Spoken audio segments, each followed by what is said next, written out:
মরণকে স্মরণ করলে জাহান্নাম বরণ করা লাগে না, চিল্লায় বলেন ঠিক কিনা?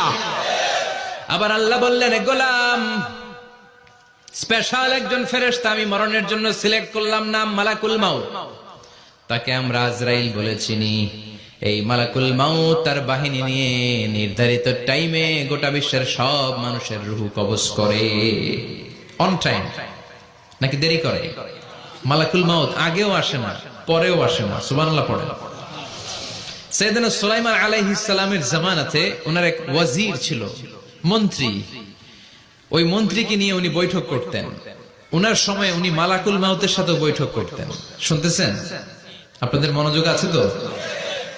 উনি বৈঠকে বসেছেন, মালাকুল মাউতও বসা, ওয়াজিরও বসা। হঠাৎ মালাকুল মাউত ওয়াজিরের দিকে বড় বড় চোখ করে তাকাচ্ছেন। বড় বড় চোখ করে তাকানোতে ওয়াজির ভয় পেয়েছে। হঠাৎ মালাকুল মাউত চলে গেল। ওয়াজির বলে, ও সুলাইমান,